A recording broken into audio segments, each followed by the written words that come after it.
Salut tout le monde, salut Catherine. Salut Pablo et salut à toutes et à tous. Deuxième débrief de la rentrée, une rentrée toujours sur les chapeaux roux puisque là on enregistre vendredi après-midi et dans 3 jours va y avoir le vote de confiance à l'Assemblée nationale qui a priori va avoir la chute de François Bayrou. Alors la question maintenant qui est surtout... D'ailleurs je dis ça parce que hier François Bayrou était chez Léa Salamé dans le 20h de France 2 et à la question qui fait un flop, bon, entre parenthèses, et à la question qu'est-ce que vous faites, vous ferez quoi le 9 septembre, donc le lendemain du vote de confiance, il a répondu ah bah là il va bien falloir que Emmanuel Macron nomme un nouveau Premier ministre. C'est-à-dire que lui-même a intégré que le 9 septembre, il ne serait plus Premier ministre. Et que donc, tout son... Oui, mais qu'il espère être renommé. C'est ça que ça veut dire. Ah bah si, moi je le comprends comme ça. C'est-à-dire que dans les hypothèses, et d'ailleurs c'est une hypothèse, que Emmanuel Macron dise « Ok, vous ne le voulez pas, ben vous l'aurez quand même ». Parle pas de malheur. Ouais. Bon, on va quand même compter les voix, hein, parce que toi tu dis a priori, moi je pense que ça c'est certain. C'est certain qui va dégager.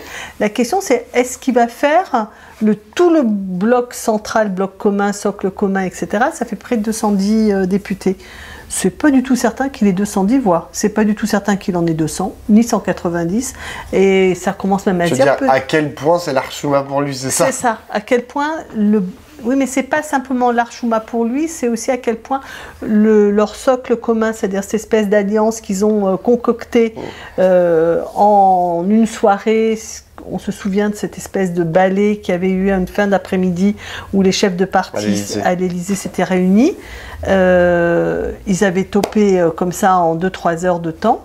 Ben, tout ça n'existe plus et ça n'existe plus du tout. C'est-à-dire qu'il y a beaucoup de divergences politiques et de rivalités politiques. Et donc on peut vraiment se retrouver avec un François Bayrou très peu soutenu, avec très peu de députés qui vont voter la confiance à François Bayrou. Mais qu'est-ce que tu en tires comme enseignement, tu vois? C'est lourd de conséquences tout ça. Parce que si François Bayrou est très peu soutenu, ça veut dire que l'idée de repartir avec un Premier ministre issu de cet espace-là, de ce socle-là, de cette alliance entre le MoDem, Renaissance, Horizon et les Républicains, ces 4 groupes à l'Assemblée nationale qui ont réussi à s'allier pour faire un peu plus de 200 députés, si ça ne marche, si ça ne tient pas, ça sera vraiment difficile de renommer quelqu'un de cet espace-là.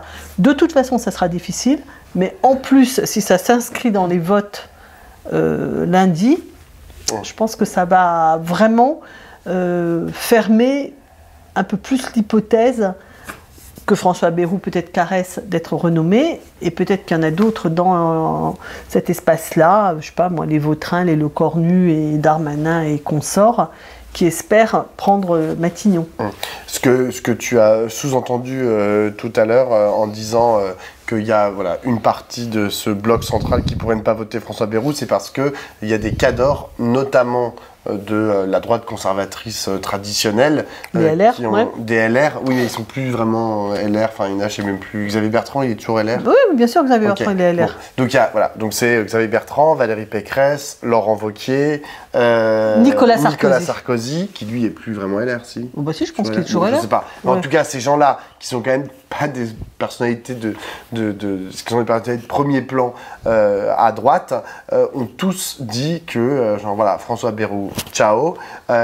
Et qu'on ne pouvait pas voter la confiance. Et qu'on ne pouvait pas voter la confiance, mais ils sont même allés plus loin. Certains ont commencé à dire qu'il y avait aussi un problème avec Emmanuel Macron, dans les choix d'Emmanuel Macron, dans les nominations d'Emmanuel Macron, parce qu'en fait, c'est ça le problème. Le problème, c'est toujours ces nominations de Premier ministre où on a l'impression qu'ils sont faits sur un coin de table, comme tu racontes tout à l'heure, le ballet à l'Élysée, etc.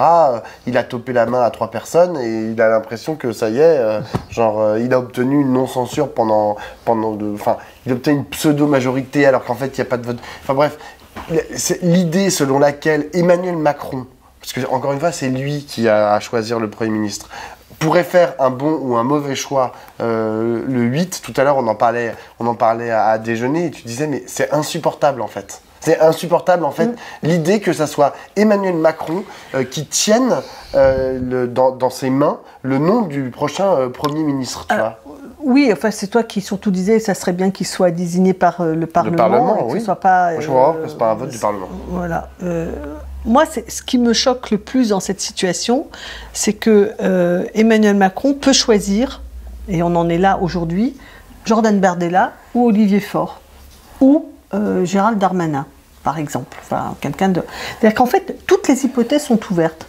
C'est-à-dire qu'en fait, à l'appréciation d'Emmanuel Macron, dépendra le choix du Premier ministre et donc la politique qui sera proposée pour construire le budget de la France et éventuellement les prochains mois.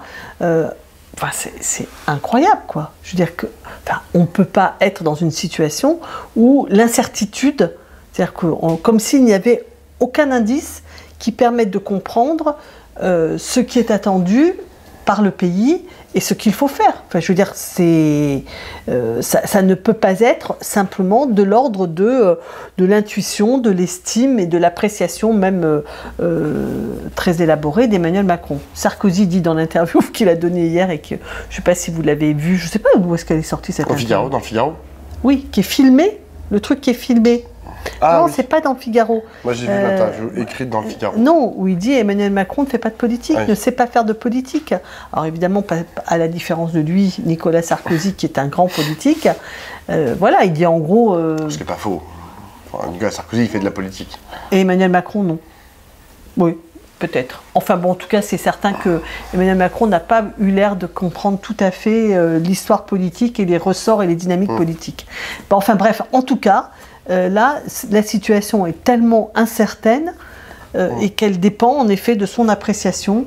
Moi, je trouve ça, bon, on va peut-être maintenant décrypter, descendre les hypothèses. Alors, partons, donc il y a cette alternative, ou Bardella ou Faure, hein, j'ai l'impression que c'est ça qui tient... Non, enfin, Bardella, Faure ou Darmanin, j'ai l'impression que c'est ça qui tient la corde.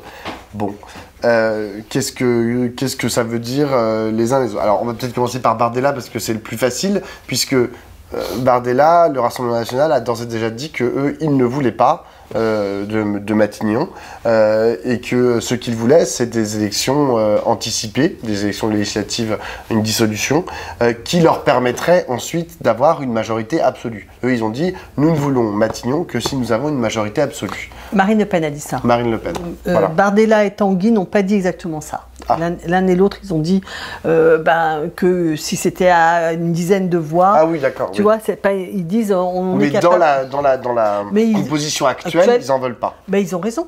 Enfin, ça me paraît totalement évident que dans la situation présente, normalement, il reste une semaine. Ils dégagent tout de suite. Le premier vote, ça sera non, et le deuxième et le troisième, jusqu'à ce qu'on arrive à la situation, il faut qu'ils partent. Parce qu'il y a quand même encore une majorité à l'Assemblée de députés qui ne veulent pas que l'extrême droite dirige le pays, et qui d'ailleurs ont été élus, pour beaucoup d'entre eux, même ceux qui ne s'en souviennent pas, qui ont été élus grâce au Front républicain contre Jordan Bardella, enfin contre le Rassemblement national et l'accession au pouvoir de Jordan Bardella au poste de Premier ministre. Et par contre, ce que je trouve important à noter, c'est la somme des évolutions cette semaine qui ont continué de faire péter les digues. C'est-à-dire... Bon, Nicolas Sarkozy, qui, on se souvient, a reçu Jordan Bardella dans son bureau et l'a adoubé. Il y a quelques mois. Enfin, c'était à l'été, au mois de juillet. Laurent Wauquiez qui dit nous ne censurerons ni un gouvernement socialiste, ni un gouvernement... nous censurerons a priori. Un Premier ministre socialiste ou un Premier ministre Rassemblement national. C'est-à-dire que lui-même qui n'est élu que parce qu'il y a eu le désistement de la gauche pour qu'il soit élu face à un candidat RN, il est élu grâce à ça, et aujourd'hui il vient expliquer que finalement le RN, pourquoi pas, c'est possible, et en tout cas on ne le censure pas a priori. On a vu aussi les les évolutions au sein du patronat qui commencent à dire finalement le Rassemblement national, ils nous font des propositions alléchantes et ils n'ont jamais été testés, donc pourquoi pas eux. C'est-à-dire qu'en fait, je ressens bien que le Rassemblement national, à mon avis, a raison de dire on n'ira pas parce qu'ils ne peuvent pas. Les conditions politiques pour qu'ils aillent à Matignon ne sont absolument pas réunies. Ils ont 120 députés avec leurs copains Ciotti, là, donc ils dégagent. Enfin, ça me paraît évident que la gauche plus une partie du bloc central au moins ne les laissera pas tranquilles. Donc ils ne peuvent pas y aller, mais ça se passe en même temps que se produit un mouvement de banalisation et d'intégration du Rassemblement national comme une hypothèse. Et le fait même qu'il soit évoqué l'idée que Bardella, alors qu'ils ne sont pas du tout en tête dans les groupes, enfin je veux dire dans la tripartition de l'Assemblée, c'est vrai que le groupe central avec les LR, c'est eux qui sont les premiers, ils ont 210 députés. Les deuxièmes, c'est la gauche, le NFP avec 190, et les troisièmes, c'est l'extrême droite. Donc ils ne sont pas, ils ont le premier groupe, mais en tant que coalition, ils ne forment absolument pas. Ils sont la troisième coalition et la dernière. Et de loin la dernière. Après, j'entends ce que tu dis, mais eux mettent en avant le fait que aux dernières élections présidentielles, c'est eux, en fait, ils étaient face à Emmanuel Macron. Du coup, ils disent, bon bah, Emmanuel Macron, bye bye. Et comme c'est l'élection reine, ils disent, bon bah voilà, Emmanuel Macron, il n'y arrive pas. Donc, il n'y a qu'à prendre celle qui est arrivée en finale, c'est-à-dire Marine Le Pen, la proposition de mais il faut une élection quand même pour ça. Comment ? Il faut une élection quand même pour ça. En gros, ils assoient... En fait, ils disent, la dynamique, on l'a déjà. Ce matin, j'écoutais Laurent Jacobelli, qui était sur France Info, je crois, qui est un porte-parole du RN, et il disait, bon, il faut une dissolution, et puis comme ça, vous verrez bien ce que vous allez voir, parce qu'il pense qu'il n'y aura pas de front républicain contre le Rassemblement national. Je ne crois pas, moi. Enfin, moi non plus, je ne le crois pas non plus. Mais enfin, lui, je pense qu'il s'illusionne. Je pense qu'il s'illusionne aussi. En fait, je pense qu'il s'illusionne autant qu'il s'illusionnait en juin 2024. C'est-à-dire qu'à ce moment-là, Emmanuel Macron et le Rassemblement national pensaient qu'il n'y aurait pas de front républicain parce que la gauche était trop divisée, la gauche n'aime pas la droite, etc. Bon, au final, il y a quand même un front républicain. Donc, ce que je voulais dire, c'est que son argument, c'est qu'il faut une dissolution parce qu'on aura la majorité sans front républicain, mais il rajoute en fait à chaque fois nous sommes en dynamique. Nous sommes les seuls en fait à être en dynamique aujourd'hui, au-delà de la question des élections.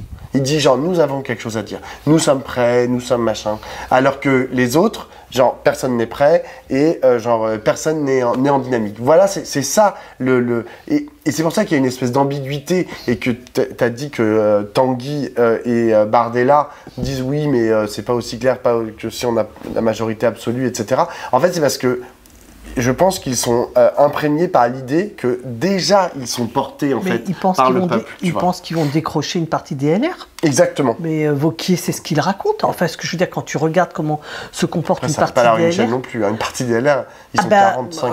Oui, mais enfin, eux, ce qu'ils disent, c'est s'il nous manque 5 à 10... oui. Voilà, c'est 5 à 10 députés. Aller acheter 5 à 10 députés LR, oui, bien pourquoi sûr. Pas oui, enfin, franchement, c'est tout à fait possible. Ce qu'ils ont aussi en tête, c'est s'il y a une dissolution de l'Assemblée nationale, c'est de faire voter une loi qui a été préparée et présentée par Éric Ciotti, une loi qui permet de revenir sur le fait que les élus qui sont condamnés pour malversation, la peine puisse être applicable immédiatement avant même que tous les recours soient tombés, que cette cette loi qui a été votée par l'Assemblée après l'affaire Cahuzac, ils veulent proposer qu'on revienne en arrière. Et ils espèrent avoir une majorité pour revenir en arrière de façon à préparer la possibilité que Marine Le Pen, qui sera en phase d'appel, puisse se présenter à l'élection présidentielle en toute hypothèse.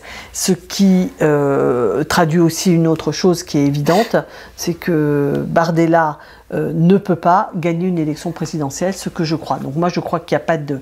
le RN est en dynamique électorale, en tout cas les sondages ne le disent pas complètement, c'est-à-dire ils sont plutôt étales.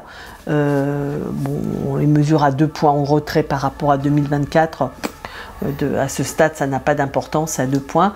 Mais en tout cas, ils sont pas on ne constate pas une explosion, mais ils se maintiennent à un point très haut.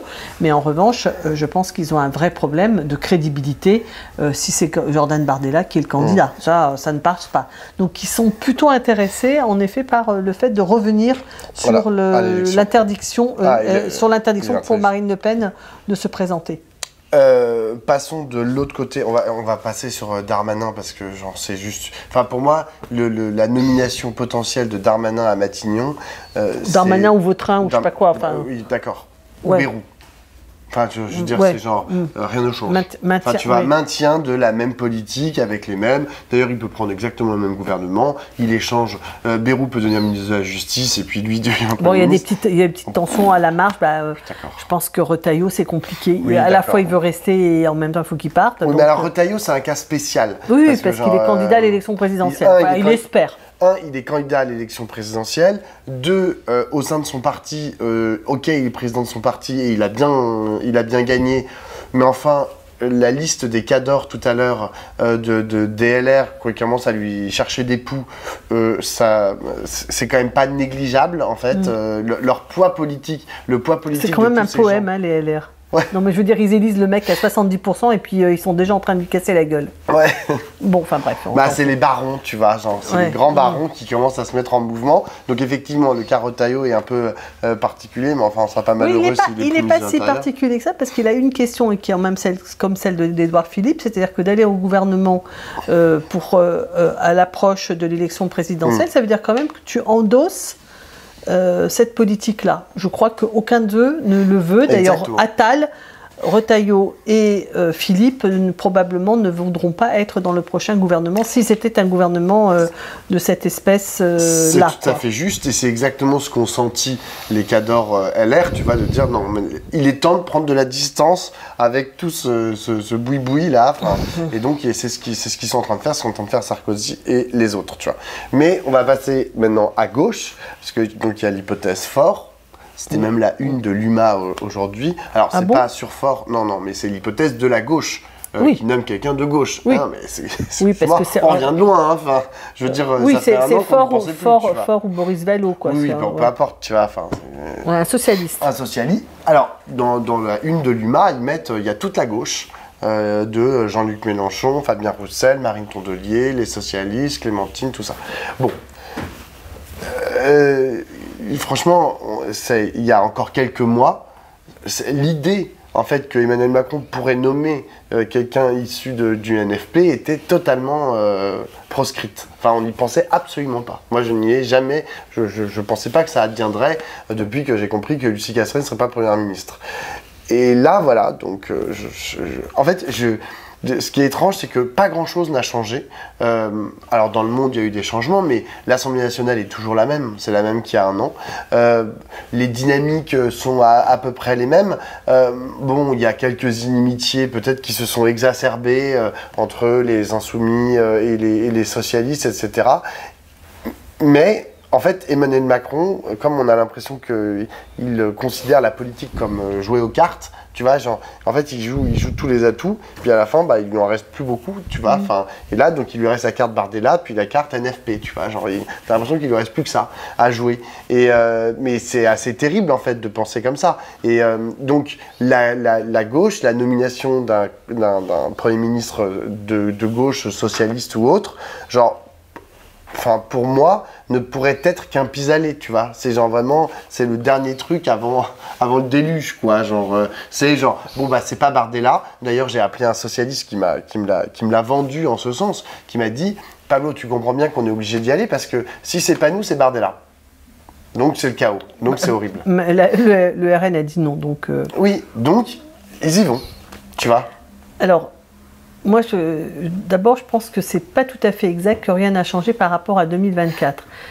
Par rapport à 2024, il y a eu quand même cette proposition faite par François Bayrou d'un projet qui est apparu comme scandaleusement inégalitaire. Et dans les éléments de prise de conscience, très probablement que le rapport qui a été fait par les sénateurs aussi cet été, rendu par les sénateurs, qui a révélé aux yeux de tous ces 211 milliards d'aides aux entreprises sans contrôle d'aucune façon de l'État. Ça ne veut pas dire que toutes ces aides sont illégitimes, qu'il faut revenir sur toutes ces aides, ça se discute. Mais en tout cas, ce qui est sûr, c'est qu'il n'y a pas de stratégie de gouvernement de cette masse considérable d'argent qui est distribuée aux entreprises, et que probablement il y a quelque chose à chercher là. Le refus de la taxe Zuckman, alors que bon, on sait que les inégalités et puis les richesses sont considérablement accrues. Donc je pense qu'il y a quelque chose quand même par rapport à juin 2024, cette idée qu'il y a une autre politique économique et fiscale qui est nécessaire. Je ne reviens pas sur le fait que la France est passée en dessous, l'industrie en France est passée en dessous des 10% de son PIB. C'est-à-dire que c'est quand même une désindustrialisation accélérée du pays. Donc j'ai l'impression que l'idée que ça ne peut pas continuer du côté de la Macronie, ça c'est une chose qui a évolué. La deuxième chose qui a évolué, c'est la dislocation là, du bloc central. Donc là je crois que vraiment il n'a pas c'était déjà pas tellement un socle, c'était déjà pas très solide comme socle, mais alors là maintenant il y a plus rien du tout qui tient. Et puis la troisième chose, c'est qu'il y a quand même aussi cet état d'esprit dans le pays qui est assez remonté. C'était pas le cas en juin 2024. En juin 2024, d'abord les gens étaient tellement surpris que la gauche arrive en tête, puis après il y a eu les Jeux Olympiques, puis je sais pas quoi, enfin bref, l'ambiance n'était pas à la colère et au désir de ne pas accepter cette situation. D'autres événements se sont produits aussi à l'échelle internationale, mais disons que au moins pour ce qui concerne la France, on n'est pas du tout, à mon sens, en septembre 2025 comme on était en septembre 2024. C'est pour ça que j'ai l'impression que... Et d'après toi, c'est plus propice du coup à la nomination d'un Premier ministre issu du nouveau Front Populaire? Ben, d'après moi, je ne vois pas très bien, alors, on sera peut-être contredit, hein, on prend nos risques, mais moi je ne vois pas très bien quelle autre solution il a. Alors, je pense que c'est extrêmement difficile et extrêmement dangereux pour la gauche. Quand je dis, je pense qu'il n'y a pas beaucoup de cartes dans sa main, parce que ce socle commun s'est profondément affaibli. Quand Bayrou avait été nommé, je me souviens qu'on avait écrit une newsletter en disant que c'était vraiment sa dernière carte. Et je crois vraiment que c'était sa dernière carte, François Bayrou, parce qu'il avait une espèce aussi pas d'aura, mais il portait une certaine légitimité d'être un monsieur de la politique française. Bon, d'abord, il s'est révélé être un monsieur ultra nul. Hein. Franchement, il ne travaille pas beaucoup, il ne sait pas construire une politique. Attends, il n'a pas pris de vacances, il a dit. Oui, pas bon. Contrairement à toi, contrairement à moi, voilà. contrairement à tous les gens. Lui, il n'a pas pris de vacances. Voilà, il n'a pas pris de vacances, il n'a pas beaucoup fait, il n'a pas fait grand-chose, je ne sais pas ce qu'il a fait à part ses vidéos. Ses vidéos TikTok, non mais sérieux quoi. Bon, enfin bref, donc non mais Bayrou s'avère être pas du tout correct quoi. Et alors la dernière décision qu'il vient de prendre là de remettre en cause l'AME, on se demande pourquoi il fait ça. Pourquoi il accepte de dire que la France contribue trop à l'Europe, et pourquoi il accepte de remettre en cause l'AME? Pour faire encore un petit cadeau de plus à l'extrême droite? C'est histoire de partir avec du goudron et des plumes. Ouais, c'est ça, c'est la honte totale. Enfin bref, toujours est-il que j'ai le sentiment, moi, qu'il n'y a pas beaucoup d'espace pour Macron, beaucoup de choix pour Macron autre que celui-là, que les forces de gauche en dehors de LFI s'affichent comme étant déterminées à gouverner. La réunion d'hier où il y avait absolument tout le monde, hein. Alors là pour le coup il y avait le Parti communiste qui était présent alors que jusqu'à présent il faisait plutôt la chaise vide. Donc il y avait le PS, le PC, les Verts, Génération, l'Après, je ne sais pas qui d'autre encore. Il n'y avait pas LFI.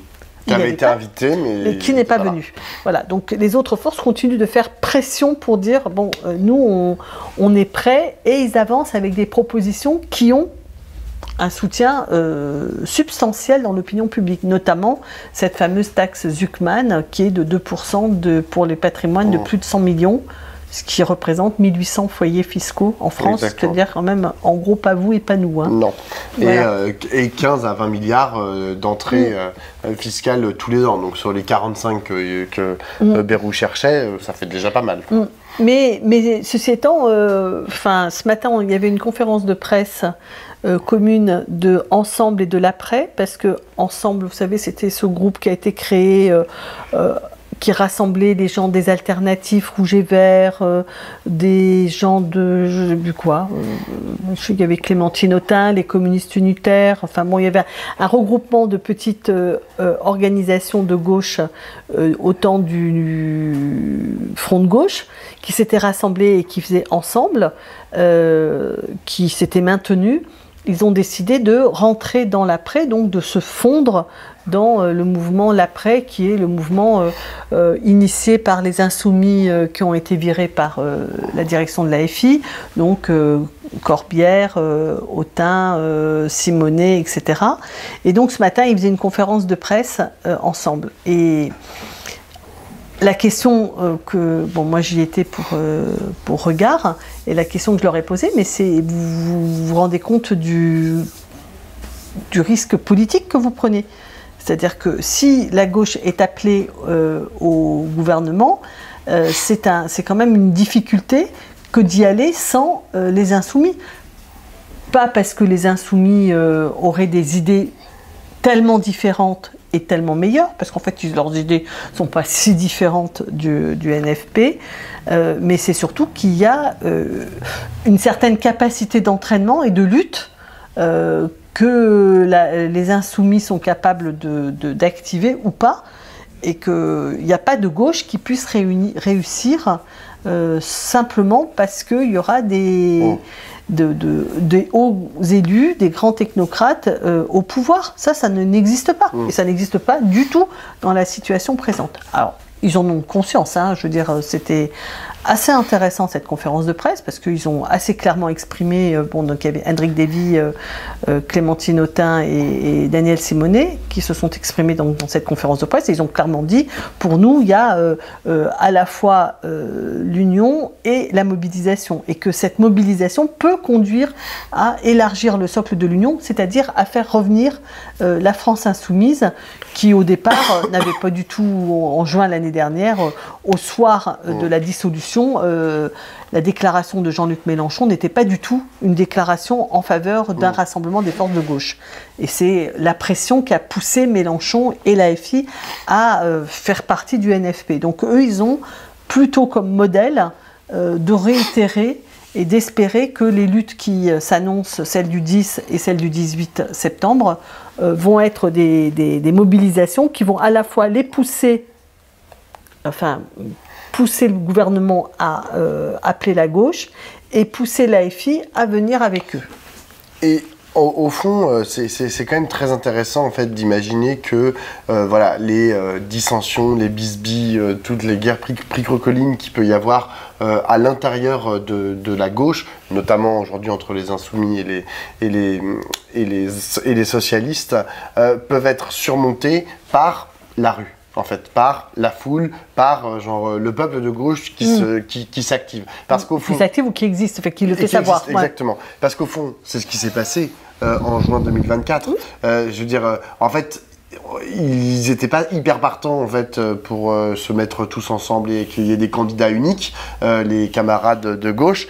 Et puis là, il y a tout le monde qui a commencé à sortir devant tous les sièges des partis. Il y avait des mobilisations, tout le monde envoyait des messages sur les réseaux sociaux, ça s'activait énormément, etc. Donc effectivement, la perspective en fait que puisse être nommé un Premier ministre de gauche, socialiste ou pas, est intéressante parce que précisément il y a ces deux dates que sont le 10 septembre et après le 18 septembre, sachant qu'on n'est pas sûr que Emmanuel Macron le fasse pas après.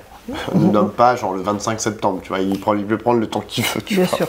Donc, mais il a tout son temps pour lui. Exactement, enfin.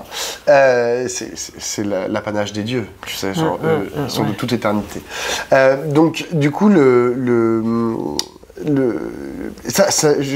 je vois en fait, mais bon, ça c'est en plus inscrit dans l'histoire de la gauche, la façon dont les mobilisations sociales peuvent être une façon de contourner dans une certaine mesure la faiblesse de la gauche à l'Assemblée nationale. Effectivement, il n'y a que 192 députés de gauche, mais si à un moment tout le monde commence à s'y mettre et à aller gueuler, etc., eh ben, il peut se trouver une majorité. C'est ce qui s'est passé avec la réforme des retraites. Parce qu'il y a l'AFI qui dit qu'elle ne veut pas y aller, et puis il y a une partie du Parti socialiste, et d'ailleurs pour l'instant le Parti socialiste a fait son unité sur la base de l'exclusion de la France insoumise. C'est-à-dire qu'en fait, je veux dire, la pression, elle est dans les deux directions. C'est-à-dire que là, pour l'instant, ils sont tout à fait d'accord les uns et les autres pour dire on ne fera pas ça ensemble.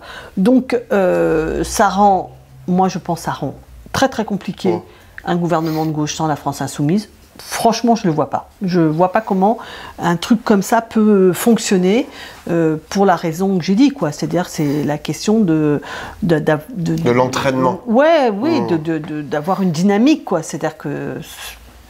Parce qu'en plus, si la fille n'y est pas, je veux dire, elle ne va pas s'empêcher de leur casser la tête du matin au soir et évidemment de les accuser de toutes les traîtrises, ce qui ne sera pas complètement faux parce que de toute façon, ils n'auront pas les conditions pour faire beaucoup mieux. Donc, et moi, je crois qu'un échec de la gauche, ça serait assez catastrophique, voire cataclysmique, parce que si la gauche va aux affaires et qu'elle ne répond pas aux attentes et aux demandes, bon, là c'est des carottes sont méga cuites, quoi. Même si je pense comme toi que pour l'instant le Front républicain n'est pas mort, c'est-à-dire qu'il ne sera pas formellement installé. Il ne va pas avoir un accord des partis, mais les électeurs ne veulent pas que le Rassemblement national dirige, et donc ils sont battus dans... Mais il y a beaucoup de circonscriptions où le RN perd à 1 ou 2% près. Donc le déplacement de quelques pourcentages, c'est quand même pas... C'est ça, ou l'abstentéisme. Oui, c'est ça, l'abstention peut permettre au RN de gagner ce à quoi il n'est pas parvenu, mais de peu finalement, circonscription par circonscription, c'est d'assez peu qu'ils n'ont pas gagné. On voulait faire un dernier point, même si on en a un peu parlé, sur le 10 et le 18 septembre. Donc c'est deux mobilisations. La première, c'est Bloquons tout. Donc bon, je suppose que tout le monde en a déjà entendu parler. C'est un mouvement qui est né tout de suite après les déclarations de François Bayrou en juillet sur le budget, et qui s'est notamment focalisé, alors dans les premiers groupes, si on fait vraiment la généalogie, c'était des groupes un peu conspi et tout, mais bon, peu importe. Enfin, peu importe pas, mais en tout cas, c'était sur les 2 jours fériés. C'était ça vraiment qui emmerdait beaucoup les initiateurs, et qui ont dit, bah de toute façon, le 10 septembre, on bloque tout. Et puis après, le mouvement a grossi et est parti un peu dans tous les sens. La gauche a été, d'ailleurs au sens large, parce qu'on parle beaucoup de Jean-Luc Mélenchon, mais en vérité, toute la gauche, enfin les écolos, la CGT, etc., ont commencé à dire, bah en fait, on va y aller. Enfin, et quand je dis la CGT, c'est pas forcément Sophie Binet, hein. Enfin, je veux dire, c'est les fédés de la CGT ont dit, bah ouais, bah nous on va y aller en fait. Les écolos ont dit on va y aller, les cocos, genre les sections ont dit bah on va y aller aussi, etc. Et Mélenchon aussi l'a dit. Donc là, le mouvement s'est reconfiguré un peu. Enfin. Et notamment, ça c'est Antoine Bristiel qui en a fait une étude, c'est un chercheur qui étudie beaucoup les statistiques et les réseaux sociaux, et il a dit, bah, en fait il y a une mutation, et aujourd'hui la plupart des gens qui disent vouloir bloquer le 10 septembre sont de gauche, appartiennent à la gauche, et même à la gauche de la gauche. Donc c'est devenu vraiment un mouvement de gauche. La question de son ampleur, bon déjà des modes d'action, je n'ai pas très bien compris quels étaient les modes d'action, il y a beaucoup de débats, je vois, moi j'habite à Paris, et je vois pour l'Île-de-France, comment est-ce qu'on se mobilise est une question, tu vois, est-ce qu'il y a des blocages de périph', comment on se réunit, est-ce qu'il y a des gens par exemple qui ont pris l'initiative, et c'est intéressant, il y a des gens qui ont pris l'initiative d'aller déposer un truc de manif à République.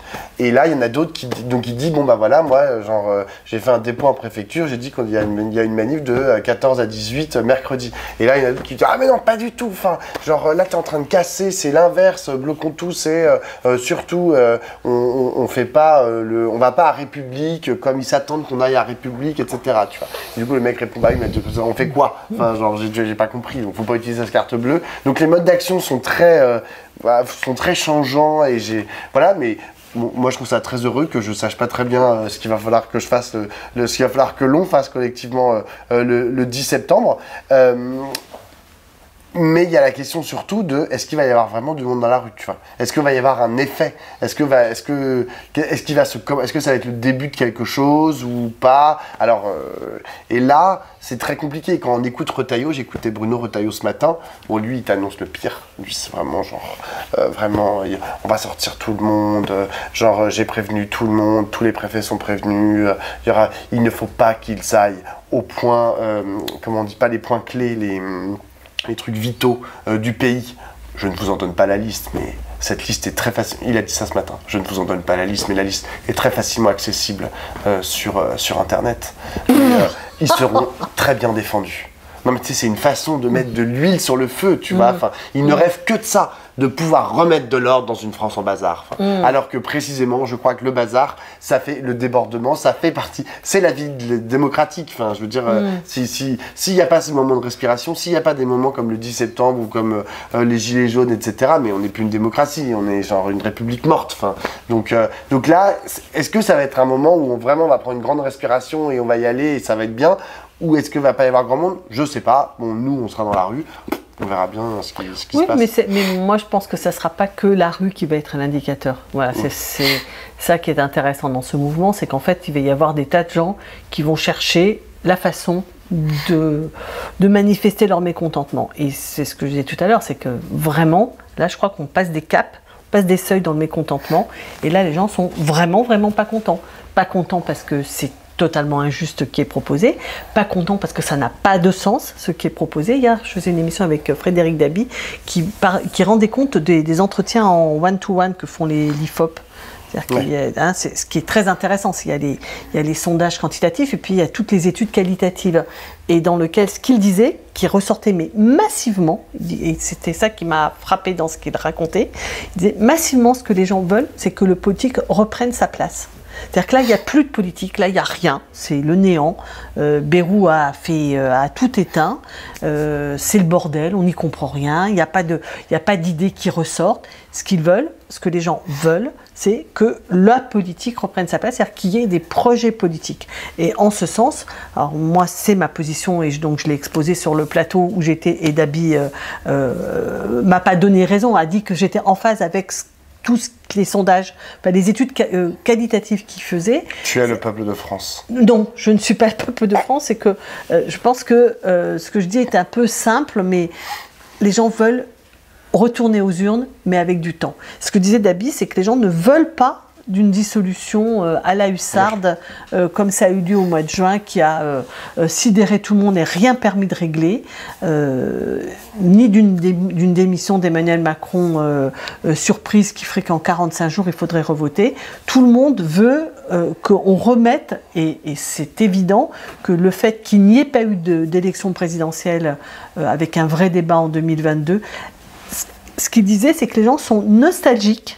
Alors ça m'a étonné, mais nostalgique des débats de l'élection présidentielle de 2007, de 2012, de 2017, quand il y avait 4-5 candidats qui venaient et qui étaient tous alignés là, et puis qu'on débattait, alors ce qu'il n'y a pas eu en 2022, il n'y a pas eu de grande confrontation politique devant les électeurs, et qu'il n'y en a pas eu depuis. Et voilà, ce que disait Dabi, donc, qui est le directeur de l'IFOP, c'était que les Français veulent que la politique reprenne ses droits. Et j'en suis absolument convaincue que ce que l'on veut, c'est pas juste récupérer les 2 jours fériés. De toute façon, je pense que là, l'affaire, elle est pliée. Les 2 jours fériés, on va les garder. Mais c'est que véritablement, il y a un projet qui soit à la hauteur, à peu près, de nos inquiétudes sur le climat, sur l'industrie, sur les services publics, sur l'IA, etc., etc. Enfin, qu'on ait, voilà, qu'il n'y ait pas cette espèce de ventre mou qui existe depuis 2022 où il n'y a plus de politique dans ce pays. Il y en a un, et peut-être que c'est là-dessus qu'on pourra terminer, en citant Jean-François Copé. Parce que Jean-François Copé, il dit ça. Oui, Jean-François Copé, il dit il faut une élection présidentielle, mais pas une démission d'Emmanuel Macron maintenant, et puis la présidentielle 45 jours après, on n'a pas le temps. Il dit c'est une présidentielle au printemps prochain. et annoncer maintenant. Et comme ça, genre, il y a le temps qu'il se passe quelque chose. Enfin, oui, mais, donc, mais maintenant, Jean-François Copé a fait des émules et moi, je suis sur cette position-là. C'est dit, il faut laisser passer l'élection municipale. Non, mais que l'élection municipale... l'émule de Jean-François Copé. Bah, oui. Il a fait des émules et moi, je suis d'accord avec lui. Bah oui, je suis d'accord avec cette idée qu'il faut que les élections municipales se fassent et qu'il y ait une élection présidentielle qui soit autour du mois de mai. En mars, c'est les municipales, en mai, c'est les présidentielles, et donc on sait quelles sont les perspectives Alors, bon, on ne va pas ouvrir ce chapitre-là, parce que c'est sûr que ça aurait quand même, malgré tout, un impact sur les élections municipales. Mais bon, en tout cas, l'idée qu'on a une perspective d'élection présidentielle avec du temps pour le préparer et pour organiser le débat politique et trancher les grandes orientations, ça, je crois que ce n'est pas possible maintenant de contourner cet impératif. À bon entendeur. Ouais. Je ne suis pas très certain qu'Emmanuel Macron regarde le débrief, mais peut-être. Non, mais il a dû écouter Copé. Enfin, il a dû écouter Copé, exactement. On peut parier là-dessus. Sur ce, à la semaine prochaine. À bientôt. Ciao, ciao. Ciao.